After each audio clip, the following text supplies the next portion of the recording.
तो स्टूडेंट्स, अब हम अपना न्यू चैप्टर स्टार्ट करते हैं जिसका नाम है इंट्रोडक्शन टू यूक्लिड्स ज्योमेट्री। देखिए, हम जानते हैं कि मैथ्स की बहुत सी ब्रांचेस होती हैं, जैसे एरिथमेटिक, अलजेब्रा, ज्योमेट्री और भी बहुत सारी ब्रांचेस। एरिथमेटिक में हम क्या पढ़ते हैं? एरिथमेटिक में हम नंबर्स के बारे में पढ़ते हैं, जैसे 2 + 5 = 7, इस तरह की चीजें पढ़ते हैं। अलजेब्रा में हम क्या पढ़ते हैं? अलजेब्रा में हम x, y, a, b इस तरह के कुछ टर्म्स के बारे में पढ़ते हैं जिन्हें हम वेरिएबल कहते हैं। और ज्योमेट्री में हम क्या पढ़ते हैं? ज्योमेट्री में हम शेप्स के बारे में बात करते हैं, जैसे ट्रायंगल, क्वाड्रिलेटरल, सर्कल और भी बहुत सारी शेप्स। तो इस चैप्टर में हम ज्योमेट्री के बारे में बात करेंगे। पर ये यूक्लिड ज्योमेट्री क्या होती है? तो चलिए सबसे पहले हम यूक्लिड ज्योमेट्री का मीनिंग समझते हैं। देखिए, यूक्लिड एक ग्रेट ग्रीक मैथमेटिशियन थे और इन्होंने ज्योमेट्री के फील्ड में काफी वर्क किया, इसलिए इन्हें फादर ऑफ ज्योमेट्री भी कहा जाता है। यूक्लिड ने स्पेशली प्लेन ज्योमेट्री के फील्ड में वर्क किया, इसलिए प्लेन ज्योमेट्री को यूक्लिडियन ज्योमेट्री भी कहा जाता है। तो Euclidean geometry means plane geometry. अब आप ये सोच रहे होंगे कि ये प्लेन ज्योमेट्री क्या होता है, तो चलिए इसको थोड़ा सा डिस्क्राइब करते हैं। देखिए, ज्योमेट्री के बारे में आप ये तो जानते हैं कि ज्योमेट्री में हम शेप्स यानी फिगर्स के बारे में बात करते हैं, जैसे ट्रायंगल, क्वाड्रिलेटरल, सर्कल और भी बहुत सारे फिगर।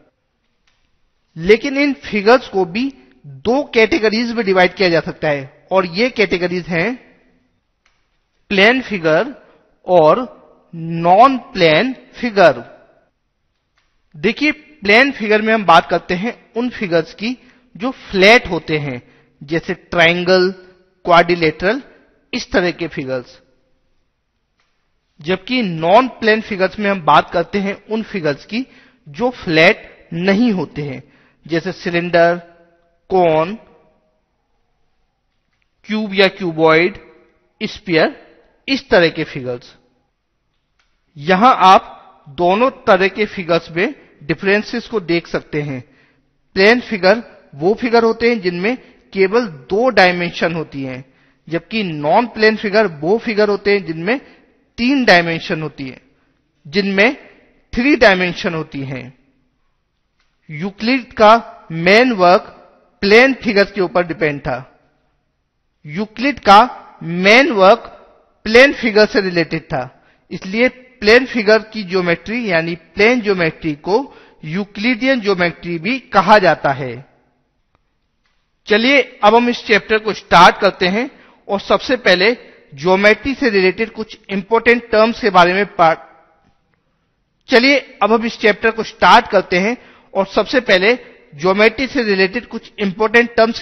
बात करते हैं। अब हम ज्योमेट्री से रिलेटेड कुछ इंपॉर्टेंट टर्म्स के बारे में बात करेंगे। हमारा फर्स्ट टर्म है पॉइंट। देखिए, पॉइंट्स के बारे में हम सभी जानते हैं कि अगर हम किसी शार्प पेंसिल से एक डॉट बना दें तो वो डॉट एक पॉइंट को शो करता है। तो किसी पॉइंट के बारे में हम कह सकते हैं कि पॉइंट एक ऐसा फिगर है जिसकी कोई डायमेंशन नहीं होती है, यानी इसकी कोई लेंथ या कोई विड्थ नहीं होती है। जनरली पॉइंट्स को इंग्लिश के कैपिटल लेटर से शो किया जाता है। जैसे यहां पर हमने इस पॉइंट को शो किया है पॉइंट ए से, तो आप इसे पॉइंट ए कह सकते हैं। इसी तरह से point B, C, D, X, Y, Z, P, Q, R, इस तरह से हम इसको शो कर सकते हैं। तो किसी पॉइंट के बारे में हम लिख सकते हैं, a point can be represented by a fine dot. A point can be denoted by a capital letter like A, B, P, Q, X, Y, etcetera. चलिए अब हम अपना नेक्स्ट टर्म देखते हैं। हमारा नेक्स्ट टर्म है प्लेन। देखिए, plane को समझने के लिए हमने यहां पर 2 फिगर्स लिए हुए हैं। हमारा फर्स्ट फिगर एक ब्लैक बोर्ड का है जो कि टीचिंग के काम आता है, और हमारा सेकंड फिगर एक प्लाईवुड शीट का है जो कि फर्नीचर बनाने में यूज होता है। इन दोनों ही फिगर का एक सरफेस होता है। ब्लैक बोर्ड का भी एक सरफेस होता है और प्लाईवुड शीट का भी एक सरफेस होता है, मगर इन सरफेसेस की डायमेंशन फिक्स होती है। आप जानते हैं कि आपके ब्लैक बोर्ड की लेंथ भी फिक्स होती है और इसकी ब्रेथ भी फिक्स होती है। इसी तरह से प्लाईवुड शीट की लेंथ फिक्स होती है और साथ ही इसकी ब्रेथ भी फिक्स होती है। पर जब हम बात करते हैं एक ज्योमेट्रिकल प्लेन की, तो हमारा मतलब होता है एक एंडलेस सरफेस से, यानी एक ऐसे सरफेस से जिसकी कोई फिक्स लेंथ या कोई फिक्स ब्रेथ ना हो, यानी जिसकी डायमेंशन अनलिमिटेड हो, जिसको किसी भी डायमेंशन में अनलिमिटेड बढ़ाया जा सकता हो। जैसे कि अगर हम इस ब्लैक बोर्ड की स्क्रीन को बढ़ाना स्टार्ट करें और इसे अनलिमिटेड डायमेंशन तक बढ़ाते चले जाएं, तो ये एक ज्योमेट्रिकल प्लेन बन जाएगा। पर हम जानते हैं कि हम ऐसा नहीं कर सकते हैं, क्योंकि हमारे कंप्यूटर की स्क्रीन फिक्स डायमेंशन की होती है और उसके बियॉन्ड इसको बढ़ाया नहीं जा सकता है। हमारे आसपास मौजूद किसी भी सरफेस को हम प्लेन का ही एक पार्ट मान सकते हैं। जैसे ब्लैक बोर्ड का ये सरफेस प्लेन का एक पार्ट है, प्लाईवुड का ये सरफेस प्लेन का एक पार्ट है, आपके कंप्यूटर की जो स्क्रीन है ये भी प्लेन का ही एक पार्ट है। तो हम प्लेन के बारे में लिख सकते हैं, a plane is an endless surface. Plane के बहुत सारे एग्जाम्पल्स हो सकते हैं, इनमें से कुछ एग्जाम्पल्स हैं। Examples of plane are surface of a sheet of a paper. तो किसी भी पेपर की जो शीट होती है वो प्लेन का ही एक एग्जाम्पल है। इसी तरह से किसी भी ब्लैक बोर्ड का जो सरफेस होता है वो भी प्लेन का ही एक एग्जाम्पल है। प्लाईवुड का जो पीस है इसका सरफेस प्लेन का ही एक एग्जाम्पल है। आपकी स्टडी टेबल का जो टॉप है वो भी प्लेन का ही एक एग्जाम्पल है। हमारा नेक्स्ट टर्म है लाइन। देखिए, लाइन को समझने के लिए हमने यहां पर दो पॉइंट्स लिए हैं, पॉइंट ए और पॉइंट बी। अब हम इन दोनों पॉइंट्स को ज्वाइन कराते हुए एक स्ट्रेट पाथ ड्रॉ करेंगे। तो यहां पर हमने इन दोनों पॉइंट्स को ज्वाइन करते हुए एक पाथ ड्रॉ किया है। अब अगर हम पॉइंट ए और पॉइंट बी इन दोनों को ज्वाइन कराने वाले पाथ को दोनों डायरेक्शन में अनलिमिटेड आगे बढ़ने की परमिशन दे दें, यानी इन दोनों को ज्वाइन करने वाला पाथ दोनों डायरेक्शन में अनलिमिटेड एक्सटेंड हो सके, तो ये एक लाइन को रिप्रेजेंट करेगा। यानी हम कह सकते हैं कि लाइन एक ऐसा प्लेन फिगर होता है जो दोनों डायरेक्शन में एंडलेस होता है, यानी उसका कोई एंड पॉइंट नहीं होता है। और एंड पॉइंट होगा भी कैसे, जब वो दोनों डायरेक्शन में आगे बढ़ सकता है तो उसका कोई एंड पॉइंट ही नहीं होगा। लाइन की कोई फिक्स्ड लेंथ भी नहीं होती है। लाइन को शो करने के लिए इसके दोनों साइड्स में एरोज बना दिए जाते हैं। देखिए, लाइन के दोनों साइड्स में इस तरह के एरो बना दिए जाते हैं। ये एरो ये शो करते हैं कि इस लाइन को दोनों डायरेक्शन में आगे बढ़ाया जा सकता है। जैसे ये लेफ्ट एरो ये शो कर रहा है कि इसे लेफ्ट डायरेक्शन में आगे बढ़ा सकते हैं। इसी तरह से ये राइट एरो ये शो कर रहा है कि इसे राइट साइड में आगे बढ़ाया जा सकता है। तो लाइन के बारे में हम लिख सकते हैं, a line is a plane figure which has no end points, no definite length. चलिए अब लाइन के कुछ एग्जांपल्स देखते हैं। देखिए, आप सभी ने ट्रेन में जर्नी जरूर की होगी। तो जब हम ट्रेन में बैठते हैं तो हम देखते हैं कि ट्रेन आगे बढ़ती जाती है, बढ़ती जाती है, बढ़ती जाती है, पर ये जो ट्रेन की पटरियां होती हैं ये कभी खत्म होने का नाम ही नहीं लेती हैं। जैसे जैसे ट्रेन आगे बढ़ती जाती है सामने पटरियां आगे बढ़ती जाती हैं। तो इन ट्रेन की पटरियों को भी आप लाइन का ही एक एग्जाम्पल मान सकते हैं। जिस तरह से ट्रेन की पटरी कभी खत्म होती नहीं दिखती है, उसी तरह से कोई लाइन भी खत्म नहीं होती है, यानी ये लाइन दोनों डायरेक्शन में इनफाइनाइट होती है। हमारा नेक्स्ट टर्म है लाइन सेगमेंट। देखिए, लाइन सेगमेंट को समझने के लिए हमने यहां पर एक लाइन ली हुई है, लाइन एल। अब हम इस लाइन के ऊपर दो पॉइंट्स ले रहे हैं, पॉइंट ए और पॉइंट बी। देखिए, लाइन के बारे में हम पढ़ चुके हैं कि किसी भी लाइन को दोनों डायरेक्शन में अनलिमिटेड लेंथ तक एक्सटेंड किया जा सकता है। पर अगर हमने इस लाइन के ऊपर दो पॉइंट फिक्स कर दिए हैं तो हम कह सकते हैं कि इन दोनों पॉइंट्स के बीच की जो डिस्टेंस है वो फिक्स्ड होगी, यानी इसको हम मेजर भी कर सकते हैं। देखिए हमने पॉइंट ए और बी के बीच की डिस्टेंस को ग्रीन कलर में शो किया हुआ है और ये डिस्टेंस फिक्स्ड है, तो हम कह सकते हैं कि ये एक लाइन सेगमेंट ए बी को रिप्रेजेंट करेगी। तो लाइन सेगमेंट के बारे में हम कह सकते हैं कि दो फिक्स्ड पॉइंट्स के बीच की जो स्ट्रेट डिस्टेंस होती है वो होती है लाइन सेगमेंट। तो लाइन सेगमेंट के बारे में हम लिख सकते हैं the straight path between two points is called a line segment. किसी भी लाइन सेगमेंट की लेंथ फिक्स होती है। A line segment has a fixed length. A line segment between points A and B can be represented by line segment AB और line segment BA। देखिए किन्हीं भी दो पॉइंट्स के बीच की लाइन सेगमेंट को हम इस तरह से शो कर सकते हैं, जैसे हमने पॉइंट्स A और पॉइंट्स B के बीच की लाइन सेगमेंट को लाइन सेगमेंट AB या लाइन सेगमेंट BA से शो किया हुआ है। चलिए अब हम अपना नेक्स्ट टर्म देखते हैं। हमारा नेक्स्ट टर्म है रे। देखिए रे को समझने के लिए हमने यहां पर एक लाइन सेगमेंट लिया हुआ है ए बी। हम जानते हैं कि किसी भी लाइन सेगमेंट में दो एंड पॉइंट्स होते हैं, इसलिए लाइन सेगमेंट को किसी भी डायरेक्शन में आगे नहीं बढ़ाया जा सकता है। अगर हम लाइन सेगमेंट को किसी एक डायरेक्शन में आगे बढ़ने की परमिशन दे दें, मान लीजिए यहां पर हमने ए बी को बी डायरेक्शन में या ए डायरेक्शन में आगे बढ़ने की परमिशन दे दी और इसे हम किसी एक डायरेक्शन में एक्सटेंड कर सकें, तो ये कहलाएगी रे। देखिए यहां पर ए बी को हम बी डायरेक्शन में आगे एक्सटेंड कर सकते हैं, तो यहां पर यह होगी रे ए बी।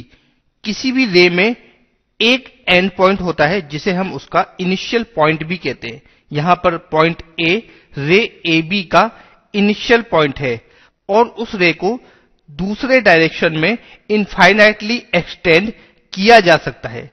किसी रे को मेजर करना पॉसिबल नहीं है क्योंकि इसकी कोई फिक्स्ड लेंथ नहीं होती है। तो किसी रे के बारे में हम लिख सकते हैं a line segment when extended इंडेफिनिटली in one direction is called a ray. A ray has one end point and no fixed length. तो अपने इस टॉपिक में हमने ज्योमेट्री से रिलेटेड कुछ टर्म्स के बारे में पढ़ा और जाना कि ये लाइन क्या होती है। चलिए अब हम लाइंस से रिलेटेड कुछ और टर्म्स को देखते हैं। अब हम लाइन से रिलेटेड कुछ टर्म्स के बारे में बात करेंगे। तो हमारा फर्स्ट टर्म है कॉलिनियर पॉइंट्स। देखिए कॉलिनियर पॉइंट्स को समझने के लिए हमने यहां पर कुछ पॉइंट्स लिए हुए हैं। यहां पर लिया हुआ है हमने पॉइंट ए बी सी। अगर हम चाहें कि पॉइंट्स ए बी और सी इन तीनों के थ्रू एक लाइन पास हो तो क्या ये पॉसिबल है? चलिए इसको करके देखते हैं हम। देखिए यहां पर हमने एक लाइन ड्रॉ की है।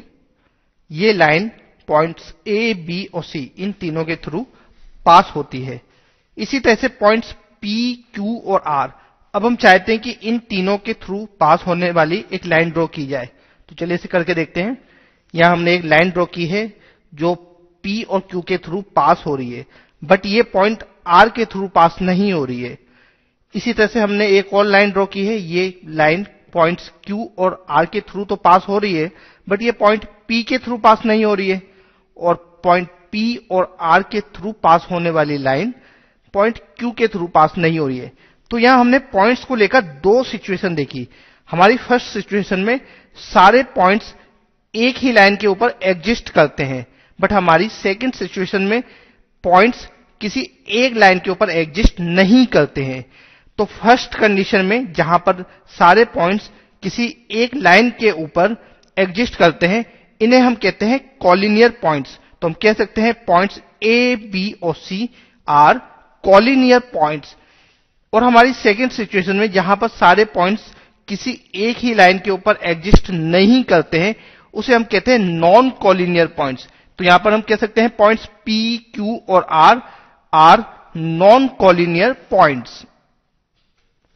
कॉलिनियर पॉइंट्स को ज्वाइन कराने पर हमें हमेशा एक स्ट्रेट लाइन मिलती है, जैसा कि यहां पर हमें एक स्ट्रेट लाइन मिली है।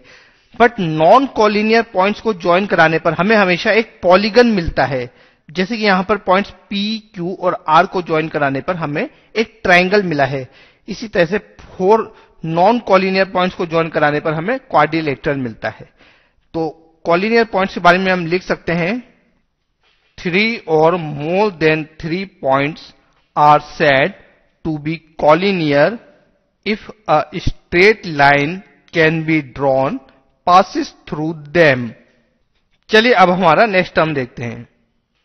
देखिए हमारी नेक्स्ट सिचुएशन में हमारे पास दो लाइन्स हैं, लाइन्स AB और CD। यहां पर लाइन्स AB और CD ये दोनों एक ही पॉइंट O के थ्रू पास हो रही है। देखिए पॉइंट O ये लाइन AB के ऊपर भी आ रहा है और पॉइंट O ये लाइन CD के ऊपर भी आ रहा है।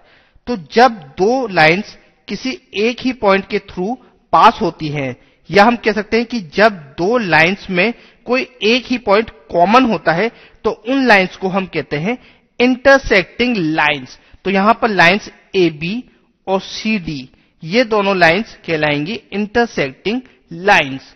हमारी सेकंड सिचुएशन में हमारे पास दो लाइन्स गिवन है, लाइन्स L और लाइन्स M। यहां पर लाइन्स L और M ये दोनों कहीं भी इंटरसेक्ट नहीं कर रही है, यानी ये दोनों एक दूसरे को टच नहीं कर रही है।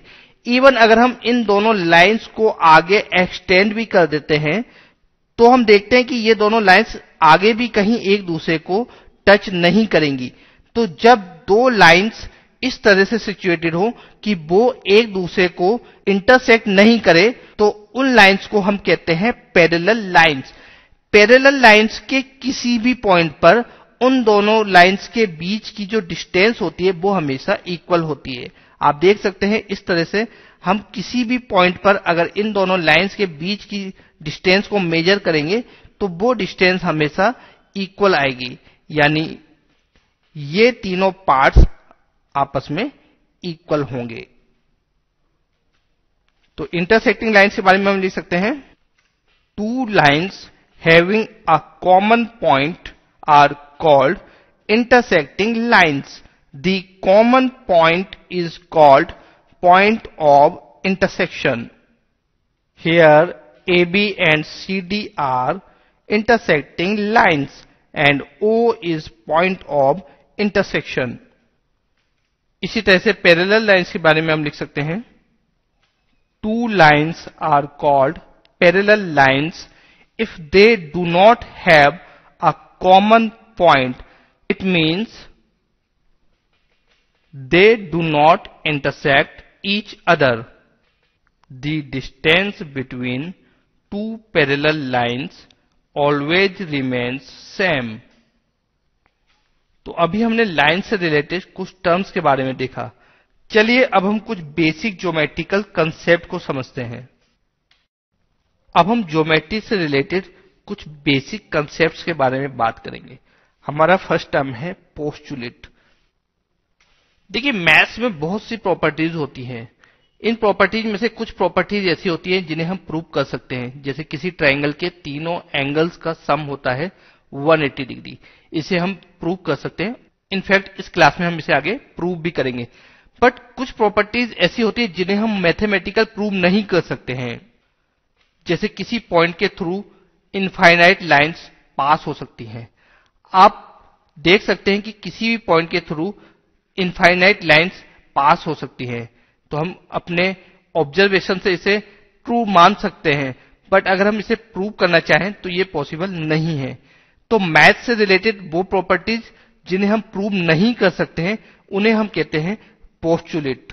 यूक्लिड ने पोस्टुलेट में स्पेशली ज्योमेट्री से रिलेटेड वो प्रॉपर्टीज इंक्लूड की थी जिन्हें मैथमेटिकली प्रूव नहीं किया जा सकता है।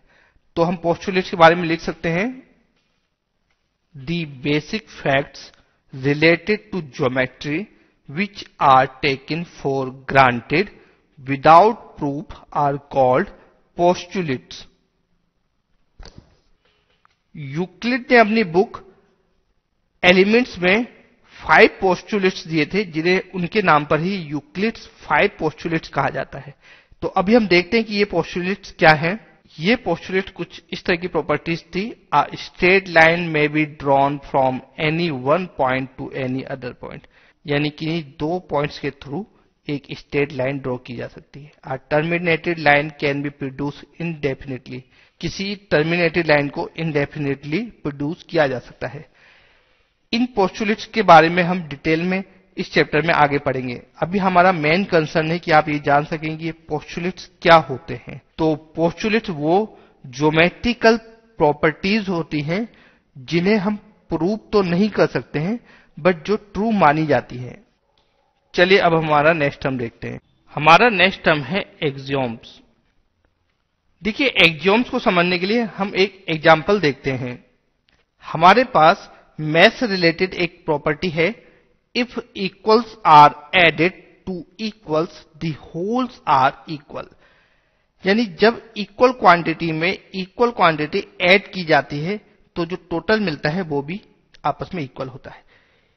इसे समझने के लिए हमने यहां पर दो कंटेनर्स लिए हुए हैं, कंटेनर ए और बी, और इन दोनों कंटेनर्स में 5 लीटर वाटर लिया हुआ है। दोनों कंटेनर्स में वाटर की क्वांटिटी है 5 लीटर।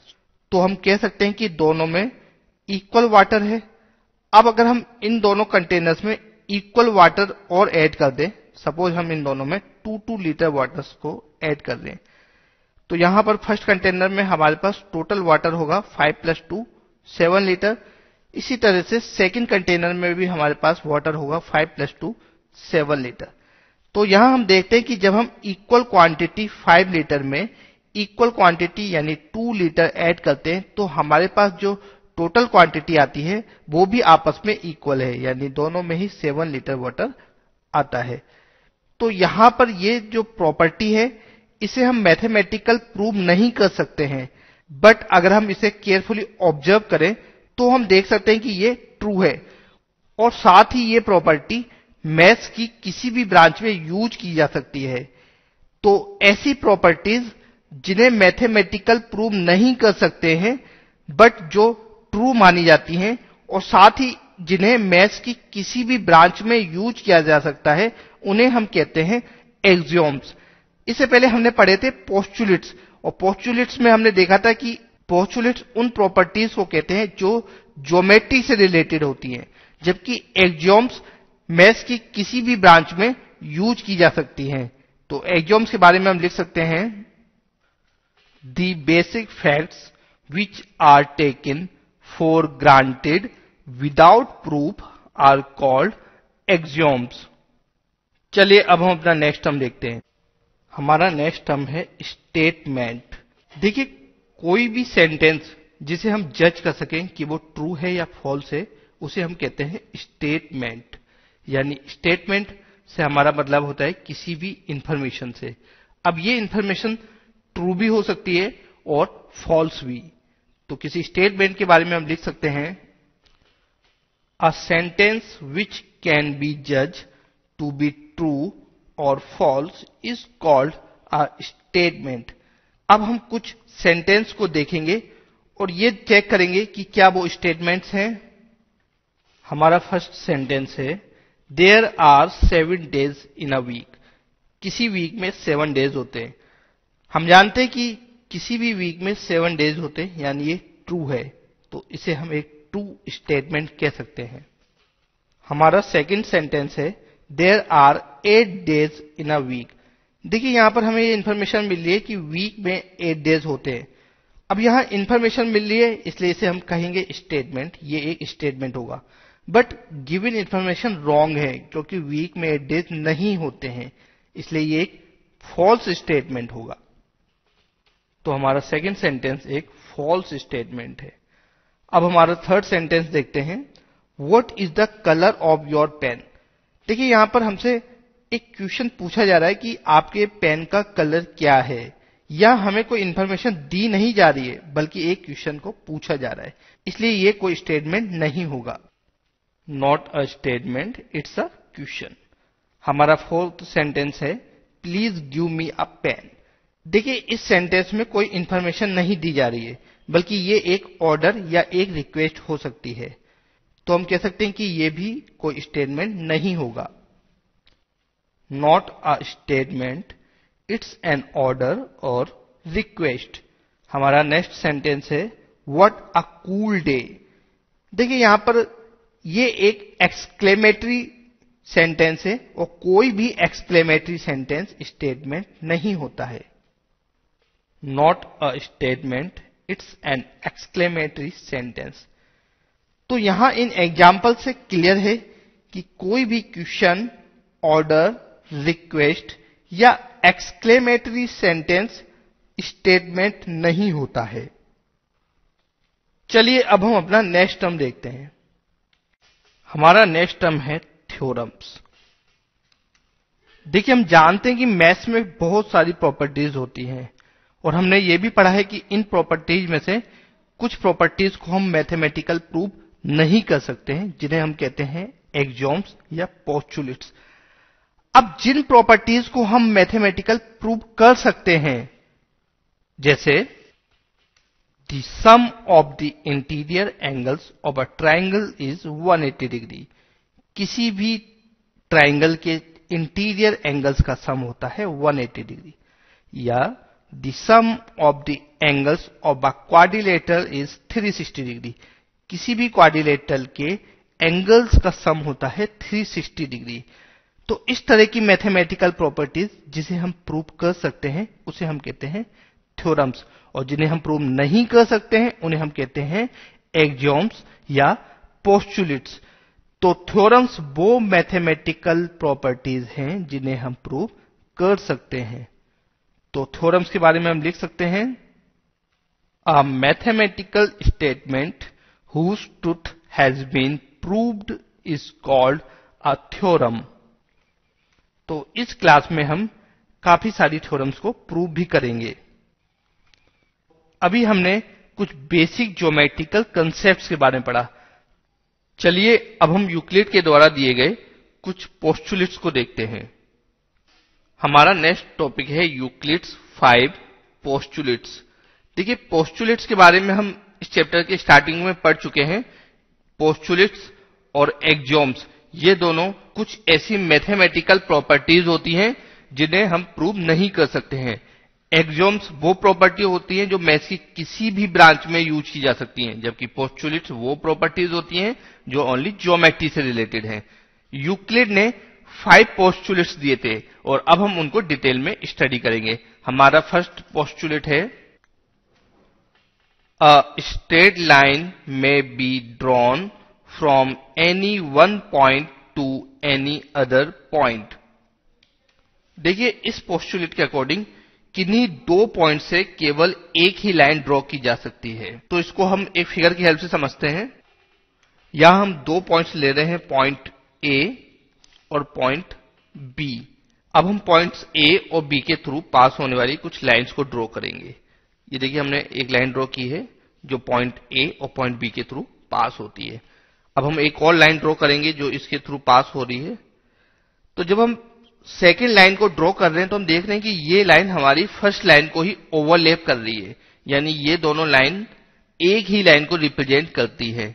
तो हम कह सकते हैं कि इन्हीं 2 पॉइंट्स के थ्रू केवल एक ही लाइन ड्रॉ की जा सकती है, और यही यूक्लिड का फर्स्ट पोस्टुलेट था। चलिए अब हम इसका सेकंड पोस्टुलेट देखते हैं। यूक्लिड का सेकंड पोस्टुलेट है a terminated line can be produced indefinitely. देखिए टर्मिनेटेड लाइन मींस ऐसी लाइन जिसके 2 एंड पॉइंट्स हों, और हम जानते हैं कि जिस लाइन के 2 एंड पॉइंट्स होते हैं उसे हम कहते हैं लाइन सेगमेंट। तो टर्मिनेटेड लाइन से यूक्लिड का मीनिंग था एक लाइन सेगमेंट से। इस पोस्टुलेट के अकॉर्डिंग किसी टर्मिनेटेड लाइन को दोनों डायरेक्शन में आगे बढ़ाया जा सकता है। तो ऐसा हम करके देखते हैं कि क्या यह पॉसिबल है। देखिए हमने लाइन सेगमेंट AB को पॉइंट A और B दोनों ही डायरेक्शन में आगे बढ़ाया हुआ है, और हम इसे इनडेफिनेटली आगे बढ़ा सकते हैं। तो हम कह सकते हैं कि किसी टर्मिनेटेड लाइन को दोनों डायरेक्शन में इनडेफिनेटली प्रोड्यूस किया जा सकता है। चलिए अब हम यूक्लिड का नेक्स्ट पोस्टुलेट देखते हैं। यूक्लिड का नेक्स्ट पोस्टुलेट था a circle can be drawn with any centre and any radius. देखिए इस पोस्टुलेट के अकॉर्डिंग किसी भी सेंटर और किसी भी रेडियस का सर्कल ड्रॉ किया जा सकता है। और ये बिल्कुल ट्रू है, क्योंकि हम जानते हैं कि हम किसी भी पॉइंट को सेंटर बनाकर एक सर्कल ड्रॉ कर सकते हैं और इन सर्कल्स की रेडियस कुछ भी हो सकती है। तो चलिए अब हम कुछ सर्कल ड्रॉ करते हैं जिनके सेंटर डिफरेंट है और जिनकी रेडियस भी डिफरेंट है। देखिए यहां हमने कुछ इसी तरह के सर्कल ड्रॉ किए हुए हैं जिनके सेंटर डिफरेंट हैं और साथ ही इनकी